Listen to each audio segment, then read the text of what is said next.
Assalamualaikum warahmatullahi wabarakatuh. Alhamdulillahilladzi arsala rasulahu bil huda wa dinil haq liyudhhirahu 'alad dini kulli walau karihal musyrikun. Asyhadu an la ilaha illallah wa asyhadu anna Muhammadar Rasulullah sallallahu alaihi wasallam la nabiyya ba'da amma ba'du. Pertama sekali, marilah kita ucapkan puji dan syukur kepada Allah Subhanahu wa taala. Allah yang Maha Pengasih, yang tak pernah pilih kasih. Allah yang Maha Penyayang, yang sayangnya tak terbilang. Allah Subhanahu wa taala yang atas izinnya maka kita sampai detik ini masih merasakan nikmat lahir dan batin, sehingga kita dapat dengan mudah melangkahkan kaki kita untuk hadir dan berkumpul dalam acara gelaran memperingati Hari Sumpah Pemuda yang diselenggarakan oleh Kelurahan Talangmandi. Salawat beserta salam tak lupa kita kirimkan buat junjungan alam, yakninya baginda Rasulullah sallallahu alaihi wasallam, seorang pemuda tanah tandus yang wajib kita teladani, seorang utusan Allah yang sangat mencintai dan dicintai oleh umatnya dengan lafaz Allahumma sholli ala sayyidina Muhammad wa ala ali sayyidina Muhammad. Bapak dan Ibu Lurah, bapak-bapak, ibu-ibu, serta anak-anak sekalian yang berbahagia. Pada kesempatan yang baik ini, izinkan saya untuk menyampaikan satu pidato singkat dengan judul Al-Quran sebagai fondasi untuk membangun generasi penerus yang berkualitas unggul. Dalam sejarah perkembangan umat manusia dari dulu sampai saat ini, pemuda-pemudi memegang peranan yang amat penting dan menentukan. Seluruh cita-cita dan harapan bangsa, agama, umat ada pada pundak pemuda dan pemudi. Tidak berlebihan, sebab di usia muda adalah kondisi yang paling prima. Dari segi fisik tak banyak keluhan, sebab relatif masih sangat sehat.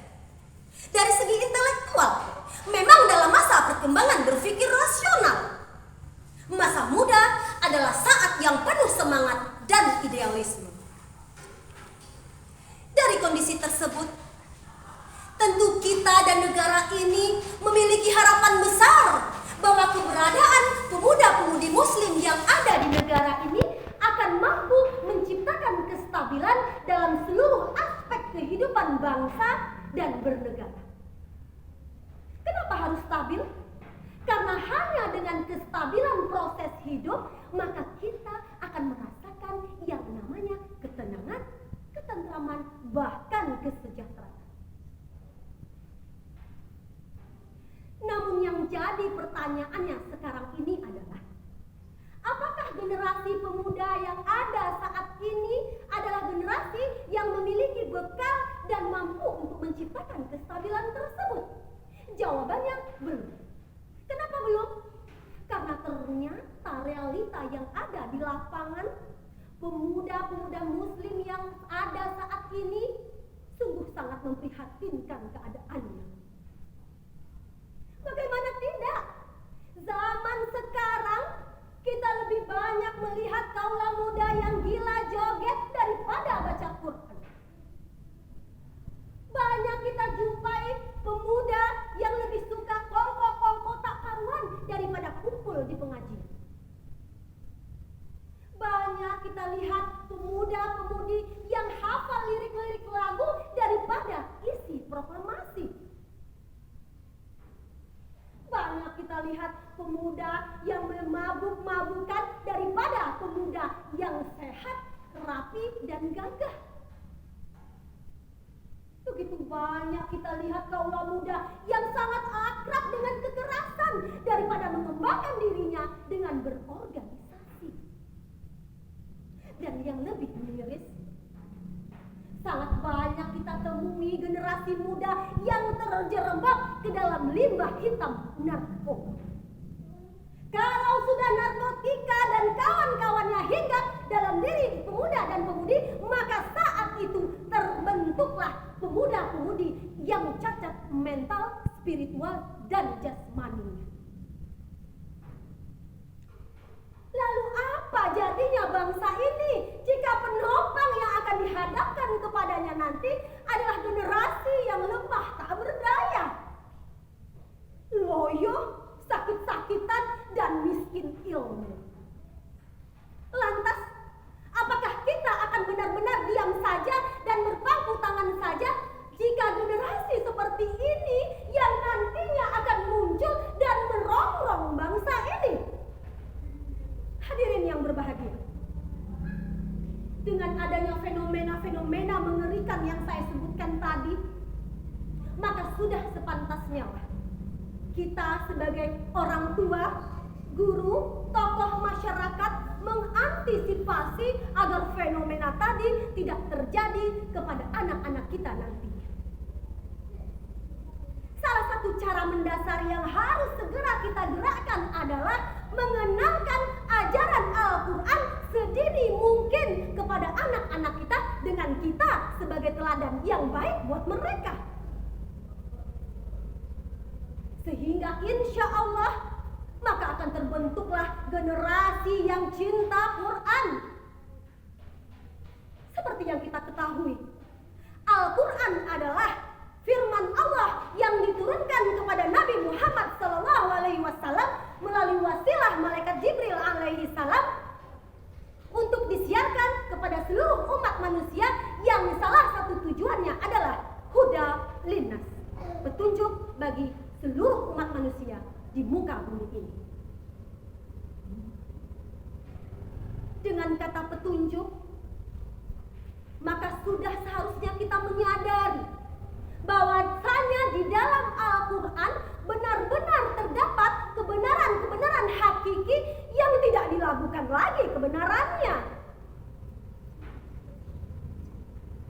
Jadi, jika seandainya kita sudah memberikan kebenaran-kebenaran itu kepada anak-anak kita selama mereka berproses dalam mencari jati diri dan kepribadiannya, maka insya Allah proses yang dilaluinya itu akan dapat mereka hadapi dan mereka tanggulangi apapun godaan, cobaan, dan tantangannya. Bagaimana tidak? Jikalau datang godaan narkoba untuk merayu mereka untuk mengkonsumsi narkoba, maka mereka telah tahu betul bahwa di dalam Al-Quran telah ada kisah pemuda Ashabul Kahfi.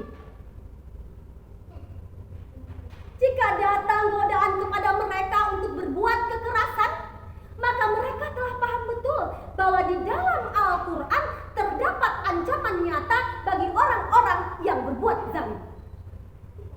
Dan jika datang godaan kepada mereka untuk menyia-nyiakan waktu dengan hal yang sia-sia, maka saat itu mereka telah paham betul bahwa di dalam Al-Quran telah terdapat balasan nyata bagi orang-orang yang suka datang ke majelis-majelis ilmu.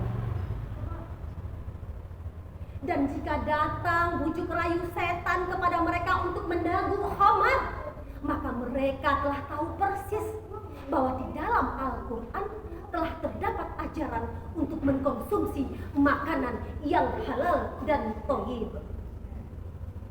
Hadirin yang berbahagia, maka jelas sekali bagi kita bahwa Al-Quran adalah benar-benar seperti jimat yang bisa kita andalkan keberadaannya untuk setiap lapis kehidupan kita, termasuk untuk membentengi anak-anak kita dari gempuran dan siasat licik syaitan lewat fenomena-fenomena mengerikan yang saya sebutkan tadi. Mudah-mudahan dari sini kita harus bersiap dan mulai berbenah diri agar dapat melaksanakan tugas dan tanggung jawab serta peran kita masing-masing secara maksimal dengan niat dan usaha yang nyata lewat pembinaan berbasis Al-Quran terhadap anak-anak anak-anak kita. Sehingga kelak bangsa ini akan dipenuhi oleh generasi penerus yang mampu melanjutkan tongkat estafet pembangunan bangsa dan negara yang diridhoi dan dirahmati oleh Allah Subhanahu wa Ta'ala. Amin ya rabbal alamin. Hadirin yang berbahagia, demikian pidato singkat ini saya sampaikan. Mohon maaf atas segala kelemahan dan kekurangan. Sesungguhnya segala kesempurnaan hanya milik Allah Subhanahu wa Ta'ala, dan segala kekurangan tentunya milik saya sebagai manusia. Wabillahi taufiq wal hidayah. Assalamualaikum warahmatullahi wabarakatuh.